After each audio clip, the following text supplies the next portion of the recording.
Well, hello and welcome to everyone. We're glad that you're able to join us today. We're pleased to continue our POM decision-making series with today considering people experience continuity and security. Our webinar today is just a bit of a departure from our usual live in-person presentations. The bulk of what you're going to see today has been pre-recorded. Our quality enhancement specialists, Kendra Julius and Amy Price, teamed up to prepare this presentation for you. And as they were planning and preparing, we realized we were getting very close to Kendra's due date as she was expecting her first child. So while we scheduled the webinar a few weeks before Kendra's due date, we thought it might be prudent for Kendra and Amy to record the presentation just to be safe. And as it happens, that was a very good decision. Last Tuesday, Kendra and her husband welcomed a beautiful baby girl, and we're delighted. Amy is able to be here in person, so after we run the recorded portion of the webinar, then we'll go back live and I'll moderate questions, and Amy can field those for any that you might come up with. And also, just to let you know, we just want to say up front, we tend to do our things live. This is one of our first times of running, predominantly pre-recorded. We've done everything we know to make sure that the technology is going to work, and we trust that it will. But we also trust and appreciate in advance your patience if we need to work on anything to make things run smoothly. So with no further ado, Kendra and Amy. Hello, everyone, and welcome to the Indicator Series Decision Making for Personal Outcome Measures. Today, we're going to be talking about people experience continuity and security. My name is Kendra Julius. I'm a Quality Enhancement Specialist with the Council on Quality and Leadership. And today I have Amy Price, my colleague, with me as well. Hi, everyone. It's Amy here. So like I said, today we'll be chatting about people experience continuity and security. Throughout this presentation, we'll really be referring to the personal outcome measures manual section for continuity and security, which begins on page 25. As a reminder, this is the fourth outcome or indicator within the personal outcome measures manual under the factor for people have human security. Today we're going to be talking about people experience continuity and security, and throughout this webinar we'll be sharing about what that means and what that is and how to support people to have that present for themselves. So for today's webinar, we plan to cover the following as part of this people experiencing continuity and security. First, we're going to start with an introduction. Then we'll go into what are the key concepts around this indicator. We're also going to be talking about information gathering and how to be able to do that, and then effective decision making. And then we're going to end with talking about common misconceptions that people have around this one. So here we are talking about continuity and security. We will continue to build consistency and reliability with decision-making and data around the personal outcome measures. This is one of several webinars where we will guide discussion and provide information to that end. Other webinars will focus on additional personal outcome measures. We'll reference the list at the end of the webinar session. Please continue to visit CQL's website to learn more about these webinars. So first, we're going to start with continuity. So when you look at Webster's definition of what that means, it says uninterrupted duration of continuation, especially without essential change. And with that, change is recognized, addressed, and supports to minimize negative impact. We also see that changes are directed by the person as much as possible. And you'll see as we go through this one, the concerns and all those things should really be defined by the person. And now we're going to talk a little bit about security. So in Webster's definition, it says the quality of state of being secure and freedom from fear or anxiety. And with that, the person has the needed economic and other supports to provide basic security. And as I mentioned before, the important thing is all this is defined by each individual person around what is important to them. So throughout this area, we really want to touch on the key concepts that really make up continuity and security throughout the manual and throughout your discussions with people. So the most important thing to think about here for continuity and security is that people control, to the extent possible, the type and amount of change and disruption that occurs in their lives. This is something we're to keep coming back to throughout all of this area, because it is so vital that people are in control of changes to the extent they possibly can be. Looking in the manual, you'll find the first couple paragraphs of this section really talk about what change is. So change is a fact of life. We know that. The amount and type of change that we experience can contribute to happiness or discontent. Some of us welcome change. We look forward to new jobs, new places, and new people. Others find comfort in familiar and reliable. We cannot always control our change. Our employer may relocate and we might have to move to a new home or even a new town. Or we might lose a job and be faced with financial worries. The loss of someone we love or depend on can cause feelings of uncertainty about the future. Understanding how each person defines and reacts to change is vital in providing outcome-based services and supports. For this reason, organizations must include people in all relevant decisions that impact their lives. And so with that, you'll notice that it really talks about the person defining their personal requirements for continuity and security. Some people might love when things change and they might like having things constantly changing in their life. And other people might just really crave that sense of routine and security. But we have to know from the person what they expect. We also want to look at changes that are likely to occur in the coming year. It's really important to find out if the person has thought about the future and how changes may affect them. And if they've done anything to provide stability and security for themselves or prepare for those kinds of things, and all of that. People may have definitions that don't necessarily align with ours about what security and continuity are as well. One of the biggest examples I can think of here is how many of us know someone who keeps like cash on hand, either in a safe or in a teddy bear or in their mattress somewhere, just in case something happens and they feel like they have to get out. Well, that wouldn't make me feel very secure. I like having my money in my bank account. For other people, that makes them feel very secure. So making sure that people have all the education and experience and exposure to know how to keep things safe, but also the opportunity to make their decisions about what makes them feel the most secure is really important with this. So continuity and security entails making sure that the impact of changes on a person is understood by the organization and other people supporting them. And this is the impact of change as it affects the person, right? Economic resources for basic needs have to include leisure as well. When you look at the last paragraph in our manual here, it says economic security plays a significant role in enabling people to plan for the future. Economic resources cover the basic requirements for a place to live, food, clothing, transportation, and leisure. So if someone doesn't have enough money to cover those fun things in their lives that really make life worth living or give them a sense of purpose or enjoyment, then we really can't say that continuity and security are in place. People need the same cushion in difficult times or unexpected situations as everyone else. And people may have insurance to protect their resources. It may include health insurance, life insurance, casualty, property, unemployment, and disability insurance. And so that's the ways that people can protect their resources and their futures, but they might have other ideas about how they want to do that as well. And we really need to presume competency for people when we're asking them about how they want to plan for the future and plan for protecting themselves, and making sure people have all of the available options presented to them in a way that they can understand and make decisions about. We also want to make sure that people have all of the education and experience and exposure they need to make decisions. So if a person's only given the opportunity to put their money that they have in excess that may be causing them to lose their Social Security, right? They can only put that excess money in a burial account and they have no other options, like no one's talked to them about an ABLE account or spending their money or anything like that, then that doesn't really lead to continuity and security because the person didn't have the education, experience, and exposure to make those decisions.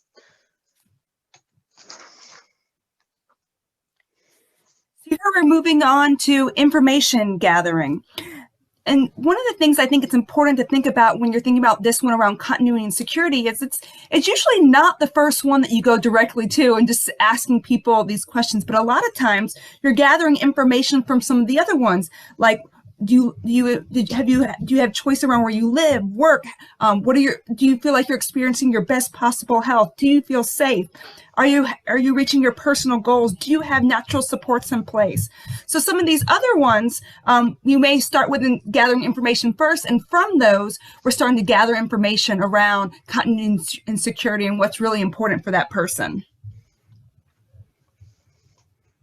So this is a good question. Where does this conversation begin? Where does it how do we start thinking about continuity and security for people? And like I just talked about, a lot of this information comes from other outcomes. We're starting to gather and pick up little pieces of information from all those things, because that's kind of how we have human conversations in general. As we start hearing different things and responding based on what we're hearing. There's also an opportunity to pause and reflect upon how you bridge into this conversation. And that's an important piece. And as I said, we want to really focus on how do we have human conversations in general.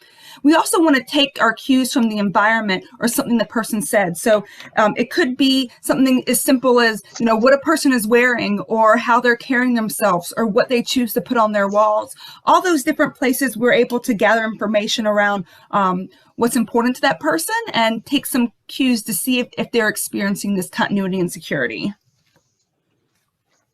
So undoubtedly, throughout your conversation with the person, you're going to find out things that the person really cares about, those passions, those interests, and those experiences. And those are really going to drive this conversation. I always say it's not great to start with continuity and security. It's kind of a weird place to start, but it's a really great place to have towards like the middle to the end of your conversation with someone, because then you know about these passions, these interests and experiences that people have, and you can build upon that and start asking questions in a meaningful way that'll really lead you to understand what the person's definition of continuity and security are. Like Amy just got done saying, you want to move among other outcomes. You may find out from talking to the person about where they live that they didn't have a choice about where they live. But they're planning on moving in 3 months, and that they did have a choice about that new place they're moving to. So that can be a really great way to find out if the person has had any changes that happened in their lives recently, and if there's any changes that are happening soon in their life, and who was in control of those changes. You want to gather this information for the outcome from the person, not only from the staff for the follow-up. So often for this outcome, I think there's a lot of uncomfortable conversations that may happen throughout it, and it may be kind of concerning to the interviewer sometimes to ask some of these questions, but it's really, really important that we find out what the person's thoughts about them are, especially when we're talking about things like end of life planning, about wills, about life insurance, about what happens if there's a natural disaster and you lose your home, or what happens when your mom passes away. I know those aren't conversations that are really comfortable to have, but it's really important to know what the person is thinking about those things and what they would like to have done in those situations. In my own personal life, when my grandma passed away, because there was a pandemic, some people are choosing to go to the funeral, right? And others of us are choosing to grieve in a different kind of way, because it's what makes us feel the most secure, because there's such a time of uncertainty around this. And so I think it's really important to find out from the person what matters to them and what's most important to them when those big changes happen, even if they're changes that are major events that not necessarily is something that the organization or their support staff can control, like a pandemic, right? But it doesn't mean that supports can't be in place when those things happen. It just means that we have to kind of anticipate what might happen next, right? So if we know that the pandemic is disrupting people's relationships, how do we find ways to support the person to have control over what that change looks like? So maybe I can't spend time with my best friend, but maybe I want to FaceTime her more often, and those kinds of things. Really finding ways to support the person to have control over those changes to the same extent as you and I do. So some considerations to really explore as you're having conversations with people is who has control over the person's choices, right?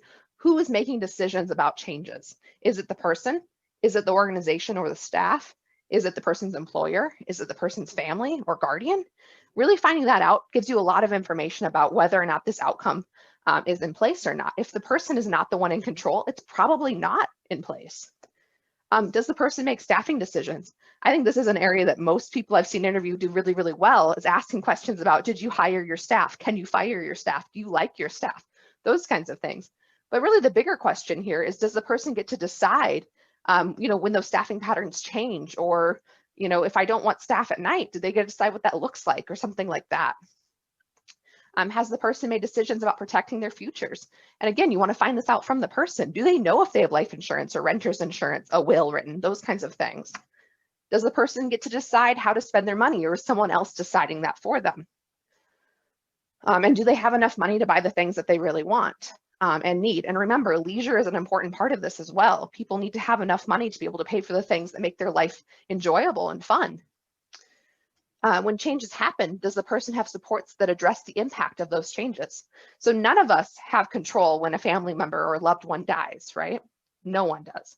But we do have control over what that grieving process looks like. We have control over if we attend funerals. We have control over if we go and visit the person's gravesite or attend other ceremonies that celebrate their lives.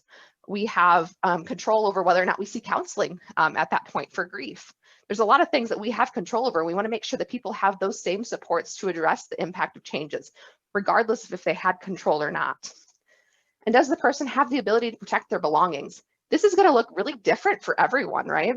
Some people, choose to keep all of their really expensive jewelry and stuff in a lockbox at the bank. Other people may have a safe at their house. Other people may hide it in one of those outlet cover pretend outlets in their house. There's a lot of different ways to do this, but does the person feel secure in the way that their belongings are being protected? And do they get to define what belongings are most important to them, right? So throughout the conversation, you really want to dig deeper from clues or hints that the person may gave you in other areas. You want to figure out how continuity and security has been explored with the person. So is the organization and other people in the person's life having these conversations about what continuity and security really looks like and what that means to the person? And are they doing anything about it? You want to continue to focus on the variety based on information and informed personal choice. So you want to find out if the person has all of the options that you would expect to be available to you in the same situation. You want to ask open-ended questions, of course. Don't lead people to saying yes or no, you have renter's insurance, but rather find out, what kinds of things are you doing to protect your home? Or what would happen if there was a flood? Or what would happen if there was a fire in your house? What would happen with your stuff? And how would you get that replaced? Or would you be able to? When people express their desires, are they truly listened to? So if you find out from someone that they have something that's really important and memorable to them that they want to keep safe, does the organization understand that? Or if they have really clear understanding of what they want to have happen at the end of their life, is that being respected and listened to by the organization or other people supporting them? Are changes anticipated by the person in their life? So, are they looking forward to the future and considering what might be different in the next year or two? And does the organization understand the person's definition of continuity and security? So this always comes back to those 3 A's and making sure that we're asking people and then acting and advocating on their behalf. So here we are, the 3 E's. Kendra started talking a little about the 3's a little bit earlier, but for those of you familiar with personal outcome measures, you've most likely been introduced to the 3 E's, which are education, experience, and exposure. These are the tenets of most of the personal outcome measures in order for people to make not just choices, but informed choices based on the things that are important to them. This can be a challenging thing to bring up for people, especially those who may have higher support needs or who have not been exposed to many things or have not had a vast amount of experience or their education has not been as robust as they would like to be able to live that full, meaningful life that's important to them. And for this one, for continuity and security, like many of the other ones, this is such an important tenet to ensure that people are being able to make choices. Kendra was speaking earlier about people having wills, and people aren't able to create their own wills without having some exposure to what a will is, or even education around what that is, or how they're able to put that together. So in order to be able to really make these choices that are important for them, people need this. Even when it comes to renter's insurance, there's a lot of different companies you can go with to get renter's insurance. So maybe having some education around what you get with each one and what's important to the person is really vital in order to ensure that this is really here and that choice is really present. For this outcome, we need to know that the person has the education and exposure to choices that may not have been there before. So knowing all of the options and having control over the ultimate decisions. And so if other people are making decisions for them and people aren't bringing in these ideas of education, experience, and exposure to people, then it doesn't really give you choice. And so these are something that's really important to think about as you're talking about continuity and security with people. And if they express that they haven't had these things, then it's something to think about. So now we come to the 3 A's: ask, act, and advocate. And so how do we know what's important to a person without asking? And how do we know how to support people in that way without acting on their behalf and advocating for them? So learning about facilitating and measuring formally this for people is really a way to help implement the personal outcome measure.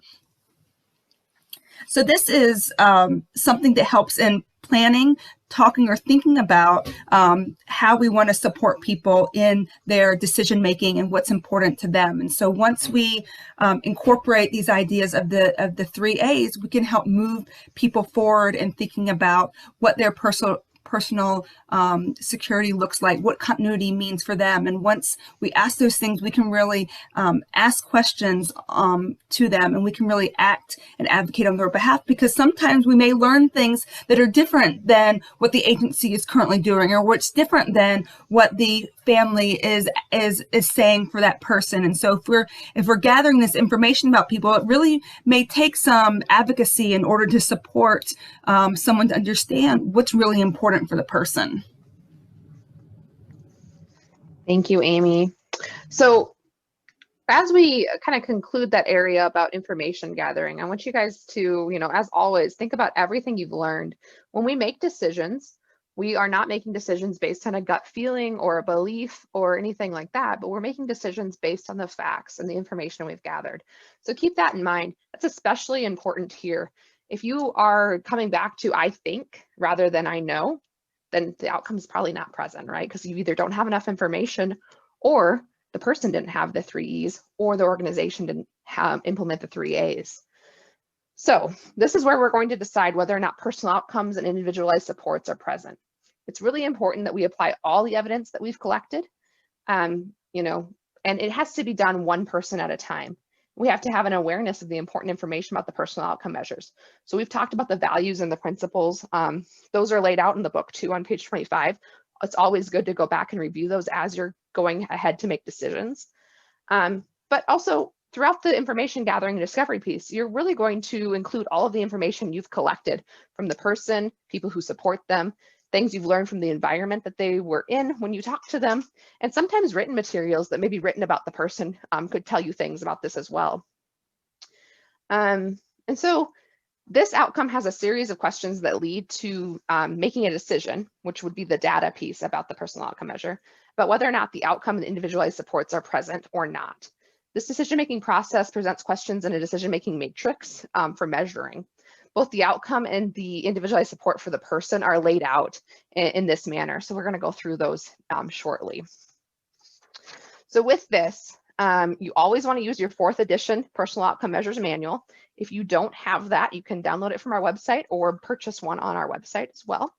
Always ask yourself, how do you know, right? And always ask the staff members when you're doing that follow-up piece, how do you know when they tell you something? And remember, you don't have to make this decision in order. Just because it's the 4th outcome or the 4th indicator that's laid out in the Personal Outcome Measures Manual doesn't necessarily mean that it has to be made 4th, right? You might want to make decisions about some of those other areas that really inform this choice first. So people choose where to live, people choose where they work, people choose their services. Those all might be really important for you before you can really make this decision about continuity and security. And it might help your brain think about it in the way that really you need to think about it. So for the personal outcome measure decision-making questions, these are on page 27. The first question you need to ask is, does the person have the economic resources to meet his or her basic needs? Remember, basic needs isn't just food and shelter, right? It's also recreation and leisure and those kinds of things. So refer back to your manual for the definition of what basic needs are, right? So economic resources cover the basic requirements for a place to live: food, clothing, transportation, and leisure. So if any of those things are missing, you'd have to say no, okay? And again, the person defines what his or her basic needs are. We don't get to define that for them. So while it may be really important in my life to be able to go on vacations every year, that might not be important to other people, or it might be really important to them. So you need to find that out from the person. Has the person done any of the following things to protect themselves or their belongings? So do they have a power of attorney for health-related issues, or one for financial-related reasons? A will, homeowner or renter insurance, savings accounts, retirement plans, burial plans, or other? And so When you find out that someone has one of those things in place, who was responsible for making those decisions is the next question you want to ask yourself. Even though it doesn't say that here, you want to keep in mind that it asks, has the person done any of the following, right? It doesn't ask, has the guardian done any of the following? It doesn't ask, has the organization done any of the following? It asks, has the person done any of the following? Okay, so it's important that the person knows that they have these things and that they were in control of deciding that. The next one is 4.3. Have changes occurred over the past 2 years in any of the following areas? So change in residence or change in roommate or housemate, change in guardian, change in natural support network, change in employer or employment, change in daytime activities, change in relationship status, change in provider organizations, change in direct support staff, change in financial resources available, or other changes important to the person.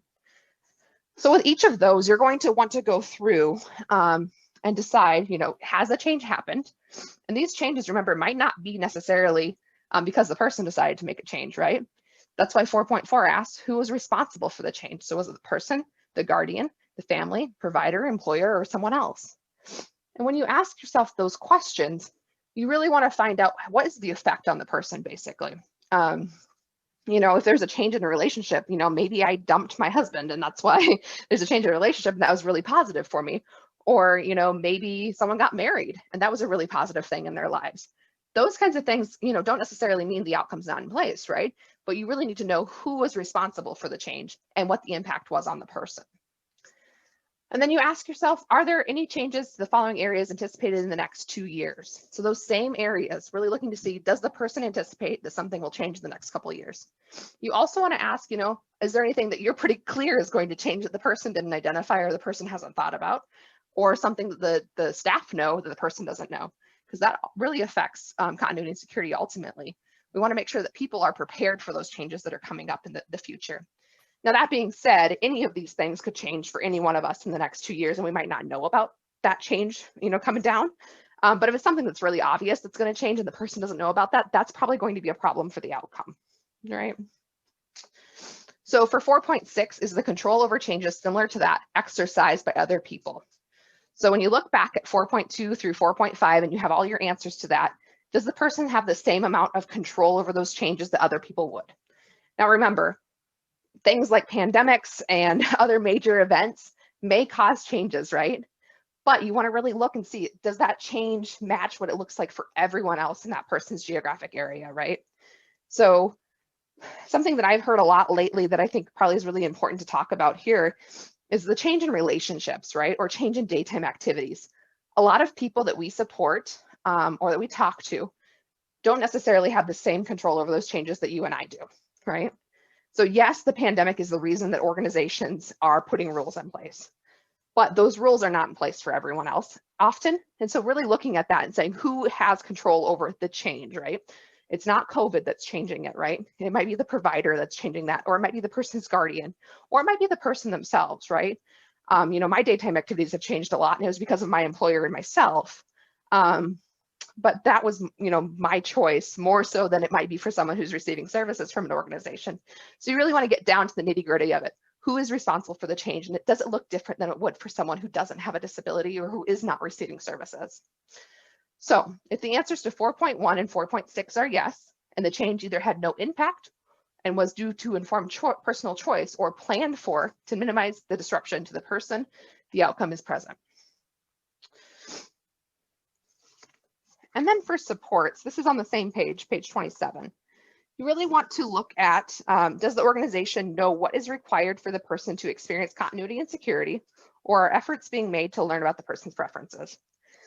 So efforts being made to learn about the person's preferences is coming back to those 3 A's, right? Is the organization asking, and are we advocating for changes if it's something we can't change, right? And are we trying really hard to figure out what the person's preferences are or what they need to experience continuity and security? For some people, changes might not be a big bothersome thing to them, or it might be a really great thing in their life. So really finding out what changes matter and what things for security matter to the person is really vital for this support area. And for point B, are supports provided to assist the person in attaining and maintaining continuity security? you're really wanting to look here and make sure that the organization's kind of planned for what the future looks like, and that the person has that ongoing education experience and exposure to, options and opportunities to make decisions around having protected futures and being prepared for things that may change in the future. We're looking at organizational policies and practices as well in this area. Do people have control over their staff? Do they have control over whether or not they can have a pet in their home? Those kinds of things may play into this for some people.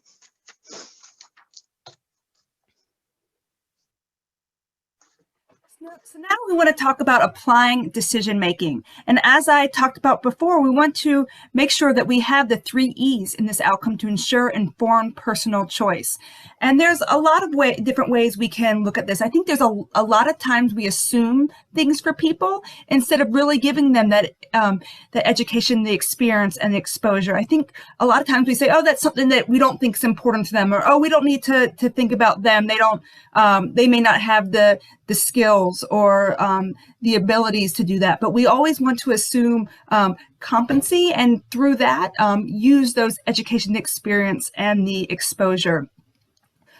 We've talked about before with renters insurance, things like that. Have people had that education around what to do? Another area that we talk about here is afterlife planning. Do people have wills? Are people being able to make the choices around where their things are going to go once they leave, and really asking the person and letting them define it. I know for myself, I have I got a lot of jewelry from my grandmother that was probably some more expensive jewelry, and but I also have this amazing necklace that I carved out of bone. And when you would look at what I have, you may say, oh, she has all this really nice jewelry from her grandma. That has a lot of value. That's what's important. But in reality, for me, this piece of jewelry that I made myself, that has memories, that's been with me for a long time, is actually more important. And so if you were to ask me, who I'd want to give this special necklace to,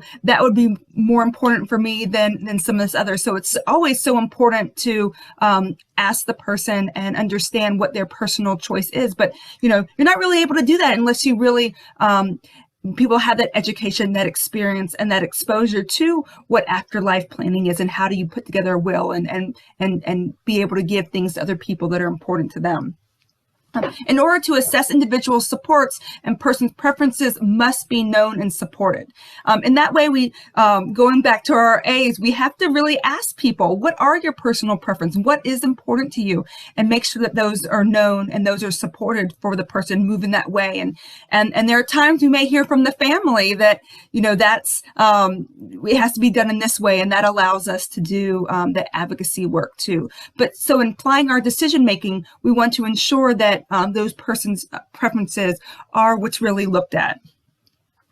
We want to have active efforts to support and not wait for the person to ask. So I hear this a lot of times when I go to organizations. Oh, well, the person never expressed that, or they never moved in that way. And sometimes we have to be proactive and really going to the person and through these personal outcome measures or other ways to understand what really is important to that person.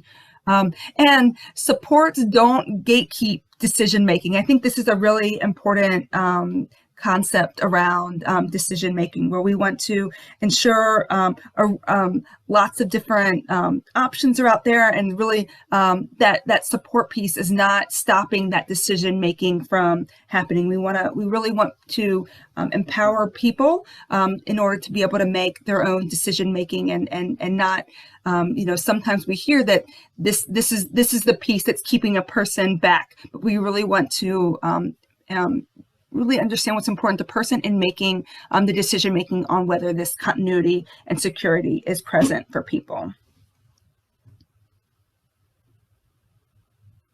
So we're going to continue with applying this decision making. Change doesn't necessarily mean it's not in place. The person can define that is. So there may be a change that happens that is actually a really great thing for the person, and they wanted to have, maybe they moved into a place on their own, or got a job, or are in a relationship with someone. And so, there's also a lot of good change that can happen for people. And there's sometimes that challenging change that may also not that may be okay for the person, and using a lot of ways of supporting that person, having conversation with people, it could still help it to be present. And always when we want to ensure that people have informed choice. So like I was saying, when change happens, sometimes if you let people know about it and you help prepare them, having that informed personal choice and talking to them about different options keeps it still present. So satisfaction is also not the absence of a complaint. And so we want to actively be in conversation with people around what's important to them, so we can ensure that it's people aren't just sitting back and being okay with what's happening. And if they're not complaining, everything must be okay. But we really want to support people in understanding what's that piece that's important to them. And maybe they haven't been taught that they can complain or they can share their own voice. And so we want to help model for people that they can share what's going on for them, and that we do care about how they feel about a situation. And we want to ensure that we have robust and expanding supports. Change is not easy for anyone. I know even for myself, change can be really hard. But the more I have supports in place and people around me that help me get through it, it's so much easier. So let's be sure that we're creating these robust and expanding support networks around people. And it's not just about staff. How are we supporting people to have friends involved with this, or an expanding that circle of support for people? Thanks, Amy. I think that's such a great thing to say. I know when we were talking as we were building this presentation, we talked a lot about how our spouses are such a great source of support and continuity for us and security and a lot of different things. So I think that's important to ask too, who are the people outside of your staff and outside of the organization that can really support you, and making sure that those people know how important they are to the person.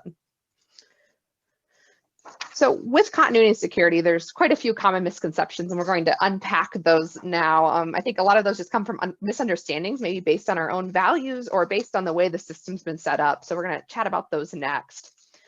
So services do not define continuity and security, right? We don't get to decide what the definition of continuity and security is for people. People decide what that is, and then we support them, right? So that being said, continuity and security can't be a program, right? Simply teaching someone how to budget doesn't mean they have continuity and security. It might be a step depending on the person, but it doesn't necessarily mean it's going to be in place for the person. And that can be said with about anything that we may do as part of a program or part of services. It really has to be individualized and based on what the person wants. It can't be a greater thing that's happening. Like Amy said, being happy is not the same as informed choice. Just because I seem content or I like the way things are, doesn't mean I'm making choices about it, and doesn't mean that I'm in control of changes. We've talked about this quite a bit. Basic needs are more than just shelter and food, right? So it includes transportation and leisure and those kinds of things that make life really fun and enjoyable. That provides a lot of continuity and security for a lot of different people. Planning for the future has to involve the person, right? We can't just give someone, a renter's insurance policy and make sure that they have a guardian or a power of attorney in place and then say, oh, we're good, we've planned for the future, if the person wasn't involved in making those decisions. Discomfort is not a reason to avoid this conversation, especially around those things that we do to protect ourselves in the future. Just because you think the person might be uncomfortable with it, think about how much more uncomfortable it would be to not have any control or any say, or have never even had that opportunity to really make sure your desires are known to people about what you want the future to look like or what you want change to look like. Okay, I often hear from people, well, it'd be really upsetting for them to know that the staff is leaving, so we're just not going to tell them that the staff is leaving. So I guess my question then is, well, what happens when the staff never comes back, right? Eventually they're going to find out, right, that the staff was leaving and now they didn't get to say goodbye. They didn't get a plan for that. They didn't get to be prepared. So really making sure that we aren't putting our own discomfort on it, right? And asking the person really what matters to them and making sure that they have that opportunity, to say goodbye or to plan for what that looks like. The person may not choose to make decisions that provide them the most security and continuity, right? When we get right down to what the definition is from Merriam-Webster, or the definition is from the person's guardian, right? They might not choose the same, they might not make the same decision that, other people would in the same situation, and that's okay. As long as people have informed personal choice, it's okay to make decisions that don't provide the most security. Van life is a thing, right? Plenty of people are choosing to do things that may not be the most secure or may not provide the most stability in their lives. That doesn't necessarily mean that continuity and security isn't in place for people that do that, right? As long as people are making informed personal choices, it's okay. Perceived inability to understand concepts doesn't negate the need for conversation and supports. And so this kind of goes back to that discomfort piece. Just because we think that people, may not have ever thought about this, or, may not have ever been exposed to these concepts, doesn't mean that we need to avoid having those conversations. In fact, that means that we probably need to do more to make sure that people have the 3 E's so they can make decisions about these different things, and so they can start thinking about what the future looks like for them. And the person decides what's important to them, even if their supporters, so staff, guardians, families, all of those people, disagree on the value. Amy talked about her carved bone necklace, and for a lot of us, that might not be the most valuable thing that we would see if we look at her jewelry collection, right? But when you talk to Amy, it's very, very clear that that's the most important and most valuable thing that she has. And so, just because we disagree on the value, what's going to give her the most security and continuity is making sure that that is protected and planned for, rather than waiting for, making sure that all of the nice jewelry from her grandma goes to someone. That's not going to give her that sense of security and that feeling that, the things that are important are being protected. So we also have some other misconceptions. Knowledge of something existing is not the same as decision making. And so if someone knows that it's what's happening for them, doesn't mean that they always get to make that decision. I know a lot of times when I ask people of this, that, they'll say, well, I knew this was happening, but, it was really my mom that made this decision. And, I just went along with what she did. But I think it's important to know this is not the same as them being able to make the decision and really having that choice. Personal security extends beyond having money in a safe location. This also includes having pets, having your own schedule, having a private place for belonging, and access to natural supports. I know for myself that's so true. I think having some of these other things in place feels so important for me to feel like I have that security. Having a schedule is huge. I think how many of you, if you don't have a schedule or something changes in your schedule, it throws off your entire day. I think that's so important. And sometimes if I can't have those people close to me who help me make my decisions, has me off a little bit on my own personal security. So I think it's always so important to think about these other things and make sure it's not only about a conversation about money, but all those things as well. And access to funds is important for security, defined by the person. And we actually had a lot of conversation about this as a CQL staff around fun, of like, why is fun also part of having it? And it was, that helps to lead to that life that feels secure when you're able to have a good time. One of the conversations Kendra and I were having around this is that, usually in most places, bowling alleys have a day of the week or morning where people with disabilities can come bowl for like 99 cents, or it's much cheaper. And, what if that person likes bowling, but, they don't want to go when it's only people with disabilities, but they want to go on a Saturday night where they can have a beer and hang out with friends. And so, we want to really understand not only what people enjoy doing, but really what helps make it fun or what's important to people. And so, and that's why that defined by a person, we keep, Kendra and I both keep bringing up multiple times because that's so important for this. And with the absence of people being able to make those choices, really, it's not present. So thank you so much for joining us today as we're talking about continuity and security, such an important topic to help really support people to live those meaningful lives that are important to themselves. You can find many resources, including research, on our website. Type the phrase continuity and security in the search bar. And There you can find so many resources about supporting your organization to help support this to be present for people, what kind of questions you ask. Always refer to your manual. And you can see here that Kendra and myself, we have our email addresses there. Please feel free to reach out if you have any thoughts or questions or want more resources or just need some tips on how to support people to have this one more present. We always appreciate when people reach out to us and are open to the conversation. So thank you so much for joining with us today. We're grateful that you chose to spend this hour with us learning about this so that you can really help support the people around you to have continuity and security present for themselves. And I think So we appreciate Amy and Kendra and the information they had for us. And we've got a few minutes left to be able to host some questions. We have a couple in the Q&A box now. And if you have any, feel free to load those in. And Amy's with us live. One of the questions, Amy, with leisure, a person may want the latest and greatest Xbox, but does not have the money right now. Normal life means somebody may have to save for it. Would it not be present if the person cannot buy it now? Great question. I don't know, Steph, if you want to allow me to have my video on or just have the audio. Either works for me, but it says host is not letting me access video. But it's probably a good thing we're not on video. I got a bee sting under my eye yesterday, so half my face is swollen. So maybe this is better anyway. But anywho, back to the question. So I think this is a really great question, and I appreciate that you brought this up. You know, a lot of times it's really hard to answer some of these questions without gathering more information from the person. So in this situation like this, I would really want to ask more questions from the person. How is it?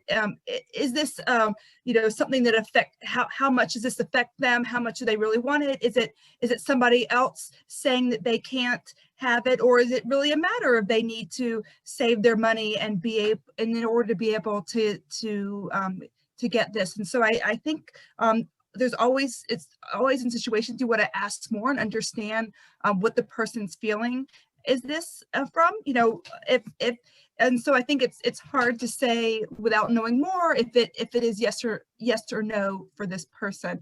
But I think if it sounds like that, you know, there may be what Kendra and I were talking about before with the 3 E's. You know, maybe this is an opportunity for education around, you know, the saving money, that this is a normal thing, that not everyone gets what they want. And so I think you want to know more for the person, understand how this is affecting them. And I think, so you said, how do you navigate this conversation with the individual who has autism and doesn't have independence to communicate yet? And so one of the things that we say at CQL is that everyone has communication in ways, and so sometimes it may be communication in ways that we have to really deeply listen to understand what that's coming from. So a lot of it is really having the conversations with the person, understanding how these things, and if they're communicating in other ways, really understanding how they're communicating those things and seeing how much that Xbox affects them, how much they need some support around how do you save money, and that it does take time. And so unfortunately, Becky, it'd be hard to say yes or no if it was present, but it's more of just understanding how this is affecting the person. If it's just, and so yeah.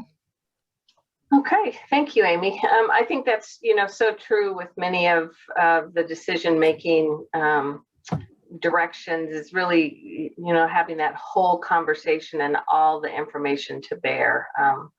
So another question is, if a person supported does not have the opportunity to interview potential support staff for themselves agency-wide, is it sufficient for the person to decide whether their staff is a woman or man based on their preference?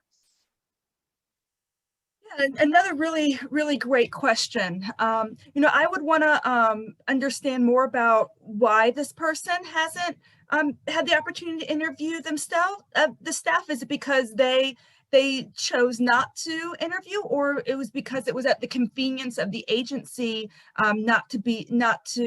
timing didn't work out, or they didn't need to? So I would want to understand more about why the person wasn't able to interview yourself. At CQL, we always advocate that people should have the opportunity to interview staff, and I actually don't think that that just a man or a woman is good enough. And I can share a bit of a story with you. I was doing a POM interview with a woman on one of my accreditation visits, and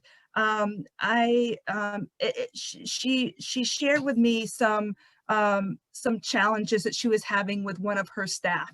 And it seemed to be, after I got to know it, the reason why she was having challenges with this one particular staff member it wasn't about being a male or a female, but it was because this person reminded her of somebody who caused her some abuse earlier in her life. And so, we never know what it may be for a person, why that they do or don't want a certain staff.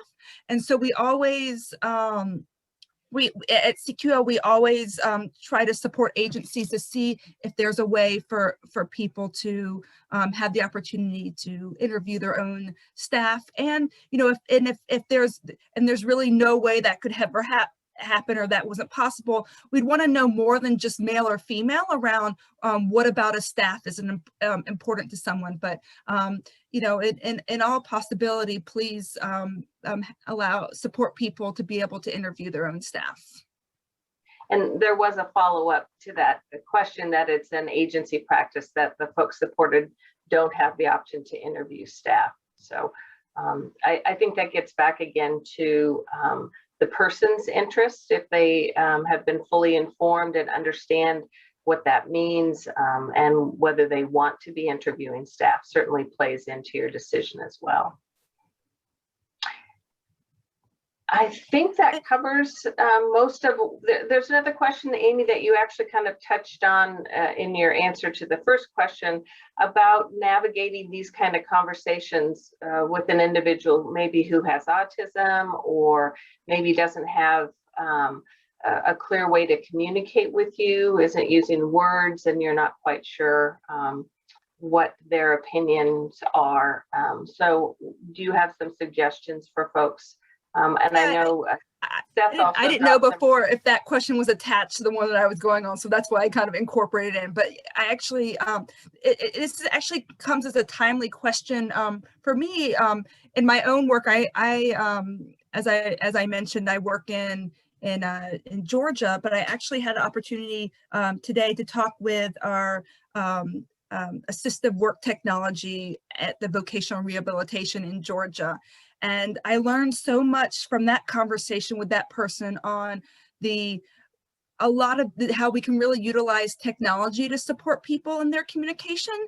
So I would recommend, depending on where you live, is there an opportunity to have somebody have a technology assessment to see if technology can support their communication.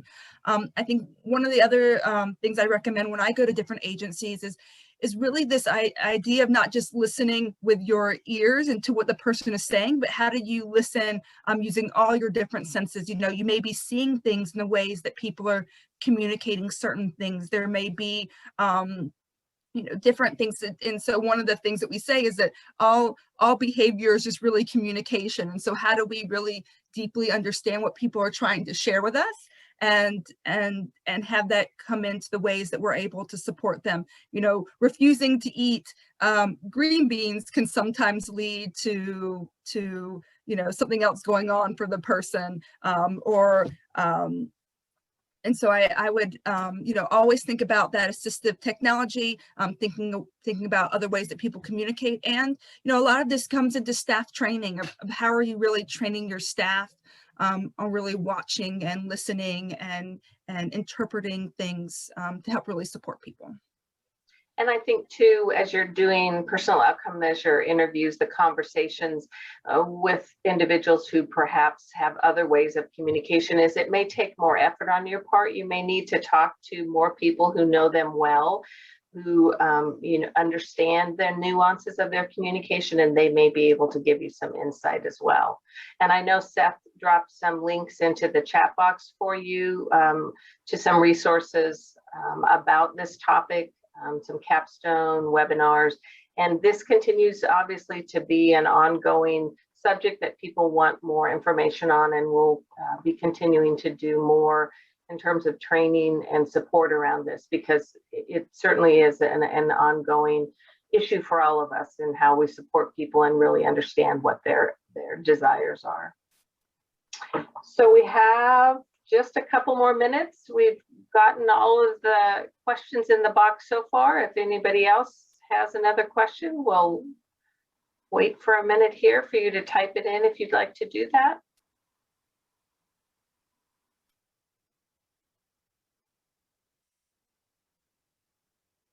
I would really recommend, regardless of the topic, that you avail yourself of the CQL website. I just find so often people don't really understand all that's there for you. It's all free. There's just a plethora of websites or webinars and articles, research, newsletters, guides. There's just so many things there that can help you as you're endeavoring to, do the best job you can and supporting people. And so I really encourage people, as well as accessing our e-community on Facebook. It's a very active group of folks there, and people ask questions, and many people offer up suggestions and responses. So it's a really good support group, and we encourage you to, make use of that as well. And if you're not getting all of the resources from CQL that you might want, all you need to do is go to any page on our website, and at the bottom, it asks you questions about what you want. We don't want to be filling up your inbox with things that you don't want from us, so we leave it to you to ask for what you want. So if you go to the bottom of any page, there's some boxes to check. You can check them all, and then you'll get everything, or you can pick and choose what you would like. All right, well, I would have to say that we're at time, and it looks like we've got all the questions answered. We really appreciate your time today, and appreciate you hanging in there with us, having a recording. I think it went pretty well. We're pleased that no technology interfered today. So have a wonderful week, and we'll look forward to seeing you next time.